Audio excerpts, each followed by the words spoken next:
Hi my families, welcome to Shakti Priya lifestyle. இன்றைக்கி பாருங்கள், அம்மா சூப்பரான வெஜிடபிள் ரைஸ் தான் பண்ணியிருக்காங்க. அவங்கள மாதிரி பண்ணவே முடியாதுங்க, அந்தளவுக்கு பொலப்பொலன்னு சூப்பராக. ஹோட்டலில் கூட இந்த அளவுக்கு இருக்காது. அப்புறம் வந்து எக்கும் ரைத்தாவும் தான் பண்ணியிருந்தாங்க. வாங்க கிச்சனில் அம்மா என்ன பண்ணலாம் பண்ணுறீங்க. அம்மா வந்து இன்றைக்கி வந்து வாவல் மீனும் அதுக்கப்புறமா நாக்கு மீனும் எடுத்துகிட்டு வந்திருக்காங்க. அதுதான் இன்றைக்கி எங்கள் வீட்டில் குழம்பு. அது அம்மா வந்து வாஷ் பண்ணி எடுக்க போகிறாங்க. சூப்பராக வாஷ் பண்ணிட்டாங்கங்க. இன்றைக்கி வந்து அம்மா எப்படிலாம் மீன் குழம்பு செய்கிறாங்கன்னு நமக்கு சொல்லித்தர போகிறாங்க. ஸோ வந்து வீடியோ ஃபுல்லாக பாருங்கள், மிஸ் பண்ணிடாதீங்க. பிடிச்சிருந்தா கண்டிப்பாக வீடியோ லைக் பண்ணுங்கள், ஷேர் பண்ணுங்கள், சப்ஸ்கிரைப் பண்ணுங்கள், மறந்துடாதீங்க. அப்போ தான் அம்மா போடுற நிறைய வீடியோ உங்களுக்கு கண்டிப்பாக வரும். அம்மாவுக்கு சப்போர்ட் பண்ணுங்கள், பிரியாவுக்கும் சப்போர்ட் பண்ணுங்கள். அப்புறம் வந்து அம்மா வந்து கொஞ்சமாக மஞ்சள் பொடி கேட்டாங்க, அதையுமே நான் எடுத்துக்கிட்டேன். மஞ்சள் போட்டு நல்லா வாஷ் பண்ணி எடுத்தாச்சு. என்ன போடணும் இதில்? பூண்டு, புளி, ஜீரகம். ஓகே, அம்மாவோட ஸ்பெஷல் மசாலா இது. மீனுக்கு பார்த்தீங்கன்னா இது மாதிரி நீங்கள் அரைச்சி செய்யும் போது ரொம்ப டேஸ்ட்டாக இருக்கும். இது மாதிரி நீங்களும் ட்ரை பண்ணி பாருங்கள். சத்தியமாக வந்து மீன் எப்படி பொரிக்கிறது அவங்க ஸ்டைலில் சொல்ல போகிறாங்க. எல்லோரும் கேட்டு தெரிஞ்சுக்கோங்க. போடுறது சால்ட் போடுறது. ஓகே.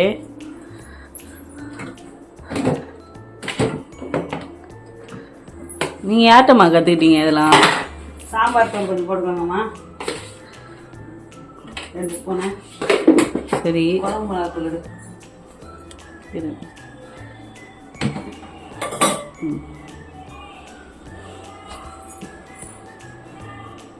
அது எத்தனை ஸ்பூன்மா? 1.5 ஸ்பூன் போட்டால் போதும். மீனுக்கு தகுந்த மாதிரி மசாலா. ஓகே.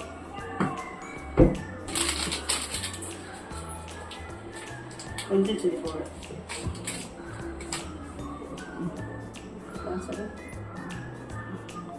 கொஞ்சம் நீங்கள் சத்தமாக பேசுங்க, அப்போ தான் உங்கள் சப்ஸ்கிரைபர் கேட்கும். கொஞ்சம் தண்ணி ஊற்றி மிக்ஸ் பண்ணிக்கிற வேண்டியதான். எவ்வளோ தண்ணிவா? ஒரு குடம் ஊற்றலாமா? கரண்ட் வந்த மாதிரி மீனை மசாலாவில் போட்டு பரட்டி வச்சுக்கலாமா.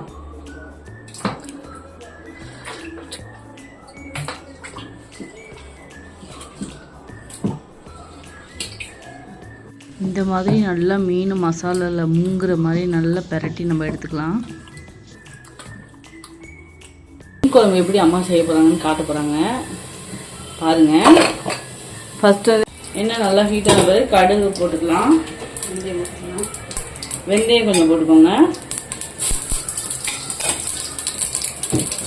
அப்புறம் மீன் குழம்புக்கு ஃப்ரெஷ்ஷான கருவேப்பிலையை எடுத்துருந்துருக்காங்க. இது போட்டால் ரொம்ப வாசனையாக இருக்கும். ஸோ ஃப்ரெஷ்ஷான கருவேப்பிலை போட்டுக்கலாம்.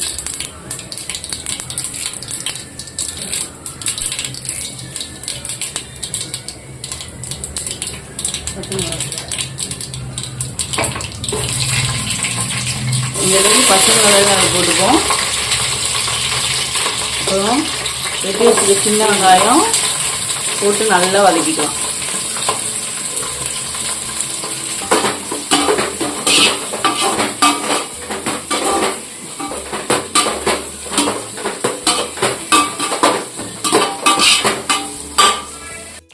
வெங்காயம் நல்லா வதங்கின பிறகு தக்காளி போட்டு நல்லா வதக்கணும்.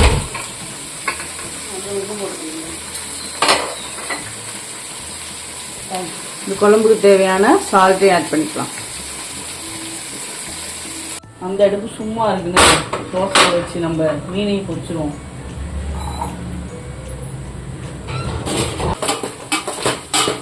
அப்பப்போ திறந்து கிளறி விட்டுக்கோங்க நல்லா. அப்புறம் அந்த பக்கம் தோசைக்கல் வச்சுருந்தோம் இல்லையா, அது நல்லா வந்து எண்ணெய் நல்லா ஹீட் ஆகிடுச்சு. சரி, நம்ம மீனை போட்டு பொரிக்கலான்னு சொல்லிட்டு மீனை வந்து நான் பொரிக்க ஸ்டார்ட் பண்ணிட்டேன். எங்கள் வீட்டில் பார்த்திங்கன்னா ஒரு வேலைக்கு வந்து 10 பேர் 11 பேர் கணக்காகும். எங்கள் ஃபேமிலியில் வந்து ஜாயின்ட் ஃபேமிலியாக கேட்டிங்கன்னா ஜாயின்ட் ஃபேமிலி தான். நாங்கள் எல்லோரும் ஒன்றா தான் இருக்கோம். மாமனார், மாமியார், அப்புறம் வந்து என் குழந்தனார், ஹஸ்பண்ட், பாப்பா அப்படின்னு சொல்லிட்டு. அதுக்கு எங்கள் கடை பசங்க 5 பேர் இருக்காங்க. நாங்கள் டீக்கடை வச்சுருக்கோம், அங்கே கடை பசங்க இருக்காங்க. அவங்க எல்லாருக்குமே நம்ம வீட்டில் என்ன செய்கிறோமோ அதுதான். பார்த்திங்கன்னா அம்மா வந்து குழம்புக்காக மாங்காய் வெட்டிகிட்டு இருந்தாங்க. எப்போயுமே எனக்கு ஒரு பங்கு வந்து நான் சாப்பிடுவேங்கிறதுக்காக தனியாக எடுத்து வச்சுருவாங்க. நானும் அங்கே கேட்டேன், நான் கரெக்டாக உனக்கு எடுத்து வச்சுருக்கேன் பாரு அப்படின்னு சொன்னாங்க. அதை நான் டேஸ்ட் பார்த்துட்டு சாப்பிட்டுக்கிட்டே வந்து நான் பேசிகிட்டு இருந்தேன் அம்மாவும் நானும்.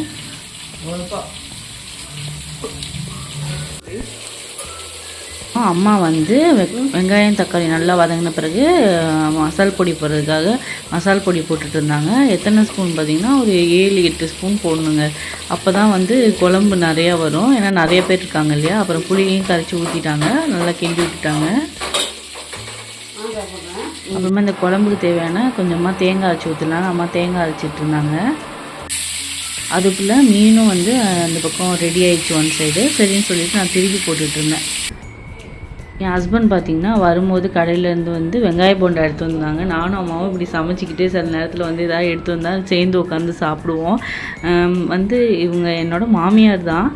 நான் மாமியார் மருமக மாதிரியே இருக்க மாட்டோம். எல்லாமே ஷேர் பண்ணிப்போம். எதுனாலுமே 2 பேர் சேர்ந்து சாப்பிடுவோம். அந்த மாதிரி தான் இன்ன வரையும் போயிட்டுருக்கு. அம்மாவுமே பார்த்திங்கன்னா, நீ வந்து இந்த வேலை மருமகளாக வந்து நீ தான் இந்த வேலையை பார்க்கணும், நான் வந்து இந்த வேலையை செய்ய மாட்டேன் அப்படிலாம் இருக்க மாட்டாங்க. நீ இதை பண்ணுறியா பிரியா, நான் இதை பண்ணுறேன் அப்படிங்கிற மாதிரி நாங்கள் 2 பேருமே ஷேர் பண்ணி தான் எல்லா வேலையுமே பார்ப்போம். அதே மாதிரி எங்கள் மாமனார் அப்படி தான் எல்லா ஹெல்ப்பும் பண்ணுவார். என் ஹஸ்பண்ட் எல்லா ஹெல்ப் பண்ணுவாங்க. இது மாதிரி நம்ம குடும்பத்தை இவ்வளோ பேர் இருக்கும் போது எல்லாருமே ஷேர் பண்ணி ஒரு விஷயத்த செய்யும்போது அந்த இடத்துல எந்த ஒரு மன கஷ்டமும் வராது இல்லையா. அப்படி தான் இது வரைக்கும் போயிட்டுருக்கோம். நான் கடவுள்கிட்ட எப்பயுமே வேண்டது ஒன்று தான், இந்த லைஃப்பை வந்து இப்படியே எனக்கு எப்பயுமே கொடுத்துரு, எனக்கு இதோட நல்லாவும் இருக்க வேணாம், இதோட நம்ம கீழேயும் போவேணாம், இந்த லைஃப் இப்படி இருந்தால் போதும், இதே எனக்கு போதுமானது அப்படின்னு தான் நான் நிறைய நாள் நினச்சிருக்கேன். அப்புறம் வந்து அம்மா வந்து குழம்பு நல்லா கொதித்த பிறகு என்ன பண்ணாங்கன்னா, மீனை நான் போடுறேன் பிரியாங்கிறது ஏன்னா கையில் தெரிச்சோன்னா அவங்களே போட்டுட்டாங்க. அப்புறம் நான் ஒவ்வொரு மீனாக கொஞ்சம் கொஞ்சம் பொரிச்சிட்டு திரும்பி அகைன் வந்து போட்டுக்கிட்டு இருந்தேன்.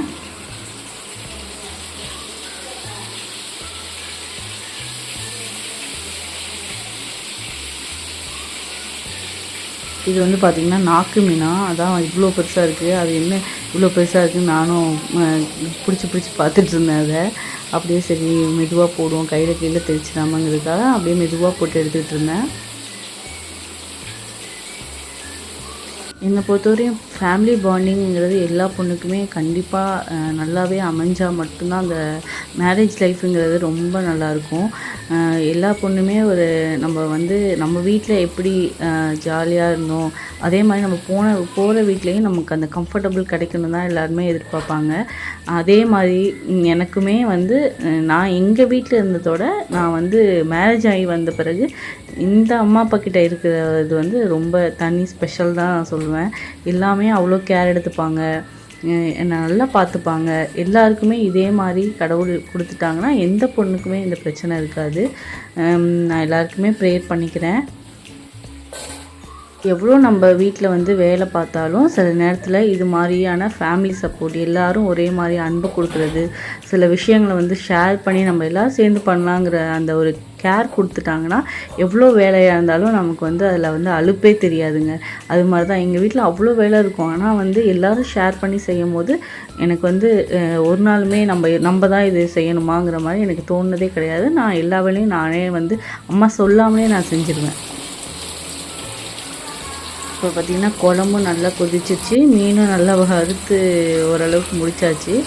அப்புறம் வந்து கொஞ்சமாக துணி இருந்துச்சு. சரி அம்மா நான் துணி மடிக்கிறேன், நீங்கள் வந்து அடுப்பு வேலையை மிச்சத்தை பார்த்துக்கோங்கன்னு சொல்லிவிட்டு நான் துணி மடிக்கிறதுக்கு ஸ்டார்ட் பண்ணிட்டேன். துணி அப்படியே மடிச்சிட்டு இருந்தேன். துணி மடித்த பிறகு அம்மா வந்து நான் வந்து எல்லாத்தையும் கபோர்டில் எடுத்து வச்சிடறேன் பிரியா அப்படின்னு சொல்லிவிட்டு அவங்க வந்து யார் யார் கபோர்டில் எதை வைக்கணுமோன்னு சொல்லிவிட்டு அவங்க எடுத்துகிட்டு போயிட்டாங்க. இது மாதிரி நம்ம 2 பேரும் ஒரு மாமியார் மருமகளுக்குள்ளே நம்ம ஷேர் பண்ணி செய்யும் போது அந்த இடத்துல எந்த ஒரு மனஸ்தாபமும் வராது. நீங்கள் உங்கள் வீட்டில் எப்படி இருக்கீங்கன்னு சொல்லுங்கள். உங்கள் மாமியார் உங்களை எப்படி பார்த்துப்பாங்களாங்கிறதையும் கமெண்டில் மறக்காமல் சொல்லுங்கள். அப்புறம் நாங்கள் வேலை பார்த்துட்டே இருக்கும்போது பார்த்திங்கன்னா அம்மாவோட ஃப்ரெண்டு வந்துட்டாங்க. நம்ம வீட்டு நியர்பை இருந்தாங்க, இப்போ வேறு இடத்துக்கு போயிட்டாங்க. அவங்க வந்திருந்தாங்க. சரி அவங்களுக்கு வந்து டீ போடலாங்கிறதுக்காக பாலையுமே சுட வச்சுட்டு இஞ்சி நல்லா தட்டிட்டு இஞ்சி தட்டி டீ போட சொன்னாங்க அம்மா. சரிம்மா நான் டீ போடுறேன்னு சொல்லிவிட்டு அவங்க பேசிகிட்டு இருந்தாங்க. நான் அதுக்குள்ளே டீயும் போட்டு முடிச்சிட்டேன்.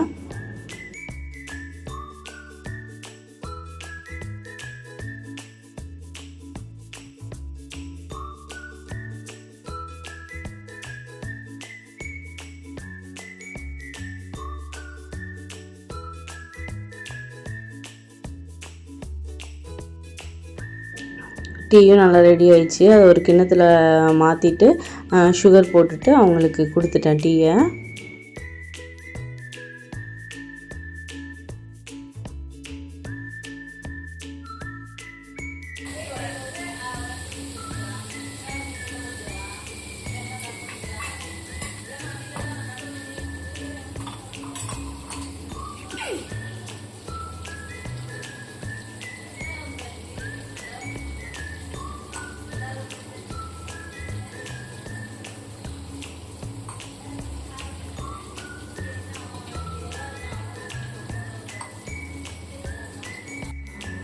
உங்களுக்கு டீ கொடுத்த பிறகு மிச்ச டீ கொஞ்சம் இருந்துச்சு, அதையுமே நான் குடித்தேன்.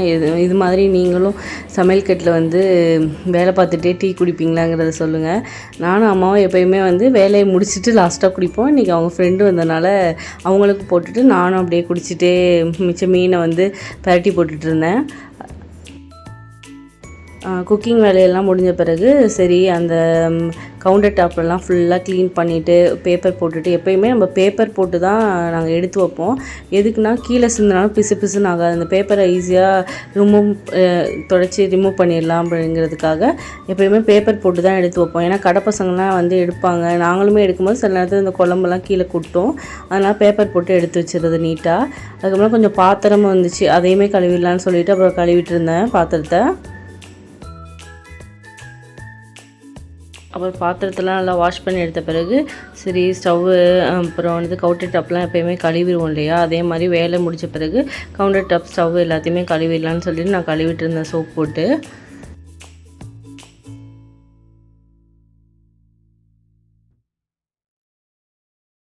அதுவும் இல்லாமல் இன்றைக்கி பார்த்திங்கன்னா மீன் எடுத்தனால இன்னும் கொஞ்சம் தான் ஸ்மெல் வரும். அதனால் வந்து விம் கொஞ்சம் மிக்ஸ் பண்ணிவிட்டு நல்லா எல்லாமே வால் எல்லாமே நல்லா வாஷ் பண்ணி எடுத்துட்டேன் நான்.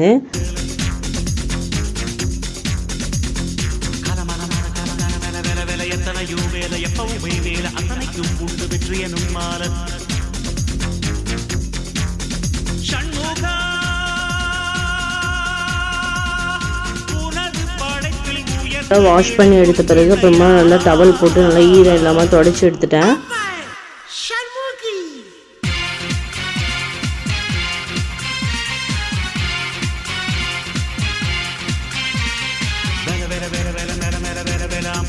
அப்புறம் கொஞ்சம் பார்த்தீங்கன்னா பாத்திரம் இருந்துச்சு, பாத்திரக்குடியில் அந்த பாத்திரத்தெல்லாம் எடுத்து எங்கெங்கே வைக்கணுமோ அங்கே அரேஞ்ச் பண்ணிவிட்டு ஸ்டவ்வில் வந்து அந்த இது போடணும் இல்லையா கம்பி, அதையுமே போட்டு நீட் பண்ணி வச்சுட்டேன். அப்புறம் கவுண்டர் டாப்பில் எங்கெங்கே எந்த பிளேஸில் எது வைக்கணுமோ அந்த திங்ஸ் எல்லாம் வாஷ் பண்ணி எடுத்து வச்சுட்டேன்.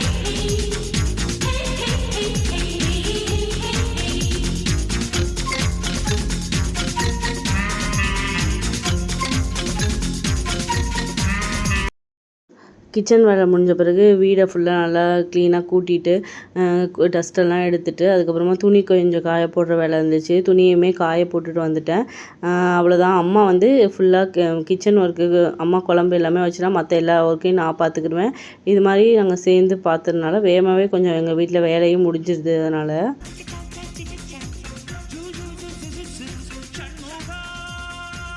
இங்கே வந்து ஃபுல்லாக க்ளீன் பண்ணி முடிச்சுட்டு அப்புறமா எங்கள் சோஃபாவில் ஹாலில் பார்த்திங்கன்னா பாப்பாவை மார்னிங் வந்து ஸ்கூலுக்கு கிளப்பும்போது பவுடர் டப்பா லோஷன் பொட்டு எல்லாத்தையுமே நான் சோஃபாவில் போட்டு வச்சுருந்தேன். அதெல்லாம் ஃபுல்லாக க்ளீன் பண்ணிவிட்டு அப்போ சோஃபா கொஞ்சம் தட்டி விட்டுட்டு எந்த திங்ஸை எங்கே வைக்கணுமோ அங்கே வச்சுட்டு இருந்தால் லாஸ்ட்டில் பார்த்திங்கன்னா டிவிக்கு முன்னாடி அவ்வளோ திங்ஸை போட்டு வச்சுருக்கா. எங்கள் வீட்டு சுக்கி தான் ரியா குட்டி. நைட் வந்து நான் எப்போவுமே ப்ராப்பராக க்ளீன் பண்ணி வைப்பாங்க. நைட் வந்து விளையாடுறேங்கிற பேரில் அவ்வளோ டாய்ஸை தூக்கி அந்த டிவி முன்னாடி வச்சிருப்பா. நான் எடுத்து வைப்பேன். உங்கள் வீட்டு குட்டீஸும் இது மாதிரி நீங்கள் க்ளீன் பண்ணி வைக்க அவங்க எடுத்து வைப்பாங்களாங்கிறத கமெண்ட்டில் கண்டிப்பாக ஷேர் பண்ணுங்கள். இல்லை நம்ம வீட்டு குட்டி தான் இப்படி இருக்கா என்னன்னு தெரியல. அப்புறம் எல்லா வேலையும் முடிஞ்சிச்சுடா போதுண்டா சாமி அப்படின்னு சொல்லிட்டு கொஞ்சம் நேரம் ரிலாக்ஸாக உட்காருவோம் அப்படின்னு சொல்லிட்டு சோஃபாவில் கொஞ்சம் நேரம் உட்காந்து அப்படியே ரிலாக்ஸ் பண்ணிகிட்டு இருந்தேன். நீங்கள் எப்படிலாம் வேலையை முடிப்பீங்க, உங்கள் வீட்டில் நீங்கள் எத்தனை பேர் இருக்கீங்க, அதெல்லாம் கமெண்டில் கண்டிப்பாக சொல்லுங்கள், நாங்களும் பார்க்குறோம். விலாக் அவ்வளோதாங்க. உங்களுக்கு பிடிச்சிருக்குன்னு நம்புகிறேன். வீடியோவை லைக் பண்ணுங்கள், ஷேர் பண்ணுங்கள், சப்ஸ்கிரைப் பண்ணுங்கள். பாய். சக்தி அம்மா சமையலுக்கு சப்போர்ட் பண்ணுங்கள்.